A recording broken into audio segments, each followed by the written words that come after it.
Hallo, ik ben Guillaume.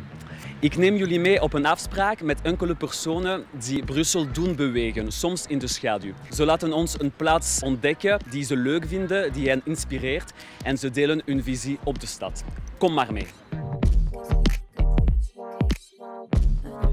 Ik zal nu met Stéphane Song-Thibault afspreken, algemeen directeur van Innoviris. Dag Stéphane.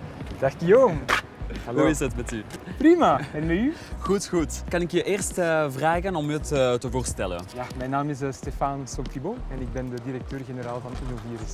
Prima. En waar gaan we naartoe? We gaan naar de Beaux-Arts, daar een beetje verder, en we kunnen daar de tram nemen. Oké, we pakken de tram. Prima. Super, top. Stéphane, ben jij in Brussel geboren en getogen? Ik ben opgegroeid in de rand van Brussel, maar naar school gegaan in het centrum van de stad. En wat zijn jouw favoriete wijken hier in Brussel? Ik heb lange tijd, 30 jaar in het buitenland gewoond en heb dan beslist naar Brussel terug te keren. En ik vind het vooral spannend nu om al die wijken terug te ontdekken. En het is ook interessant te zien dat Brussel is geëvolueerd. Als we bijvoorbeeld kijken naar het vervoer, er zijn nu veel meer fietsers en fietspaden dan 20, 30 jaar geleden. Dus ik vind dat de stad zich heel positief heeft ontwikkeld. En hoe verplaats jij je? Ik ben zelf een grote fan van het openbaar vervoer. Als kind had ik een soort van fascinatie met de Brusselse metro. Ik vond dat echt zo fantastisch, die trein onder de grond en die lijnen die altijd langer werden. En sindsdien was het een soort van vrijheid voor mij, gewoon de tram te nemen, de metro, te voet, met de fiets. Dat is voor mij eigenlijk een heel praktische manier om in de stad te bewegen. We bevinden ons hier in de Beaux-Arts, in het hartje van Brussel.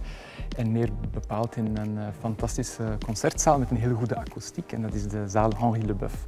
En ik heb dit gebouw gekozen omdat het heel iconisch is voor Brussel. Het is ontworpen door Victor Horta, dus een van de absolute sterarchitecten van Brussel. Het is ook een heel innovatief gebouw, dus het past zich perfect in de hoogteverschillen hier. En het integreert op veel verdiepingen een concertzaal, verschillende concertzalen met museumzalen, dus heel innovatief. En bovendien vind ik het heel spannend wat hier gebeurt. Concerten, cultuur, maar ook tentoonstellingen en alles mooi geïntegreerd. En wat is Innoviris precies? Dus Innoviris is een openbare instelling. En onze opdracht is het versterken en het ondersteunen van wetenschappelijk onderzoek en innovatie in het Brussels hoofdstedelijk gewest. En we doen dat enerzijds door een financiële ondersteuning, door subsidies aan kleine bedrijven, grote bedrijven, onderzoekscentra, ook aan de sociale sector om hen te helpen bij hun onderzoeks- en innovatieprojecten. We hebben daarnaast ook een sensibiliseringsopdracht. Dus het is onze bedoeling ook om aan de burgers van Brussel uit te leggen wat is wetenschap, wat is het belang van wetenschap. En vooral jongeren aan te sporen om een opleiding in die richting te kiezen. En verder vertegenwoordigen we ook het Brussels hoofdstedelijk gewest op federaal en Europees niveau. Wat zijn de troeven en voordelen van ondernemen in Brussel de dag vandaag?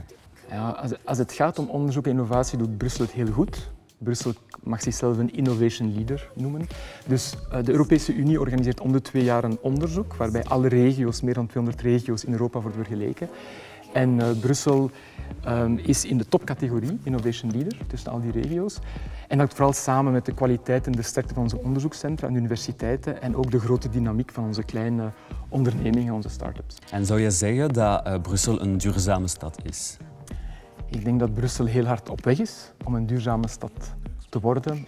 Ik denk dat ook de wil is van de overheid, dat er heel veel strategieën zijn om die economische transitie werkelijk om te zetten. En dat is belangrijk, want dat heeft Brussel en de wereld nodig. En voel jij een verschil met het ondernemen sinds de coronacrisis? Ja, ik denk dat de coronacrisis belangrijk was en veel heeft veranderd. En de 2 voorbeelden is ten eerste heeft corona ons getoond hoe belangrijk die economische transitie is. Hoe wij als mensen afhankelijk zijn van de gezondheid van onze hele planeet. Dus het is belangrijk dat we onze economie werkelijk ervoor zorgen dat onze economie onze menselijke noden oplost, maar dat doet binnen de mogelijkheden van onze planeet.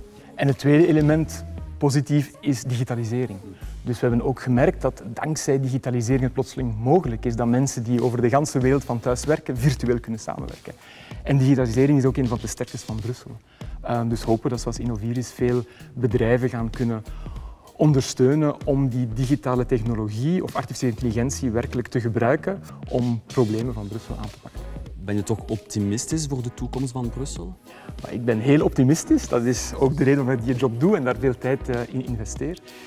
Ik denk dat Brussel heel veel troeven heeft. We zijn in het centrum van Europa, het hart van Europa, dicht bij de Europese instellingen. We hebben onderzoekscentra en universiteiten en natuurlijk ook ondersteuning van organisaties zoals Innovirus. Dus we kijken er naar uit om samen te werken met kleine of ook grotere bedrijven om hen te helpen hun onderzoek hier in Brussel tot een groot succes te maken. En heb jij misschien een boodschap voor degenen die in Brussel vandaag de dag willen ondernemen? Ik denk dat Brussel een hele goede plaats is, zoals ik al zei, innovation leader. En dat dit ook een hele goede tijd is. We zijn in die relancefase, dus ik voel die nieuwe dynamiek. Het is duidelijk waar we naartoe moeten gaan, welke nieuwe producten, diensten Brussel en de wereld nodig heeft. Dus het is een goede plaats en een goede tijd om een nieuw idee proberen om te zetten.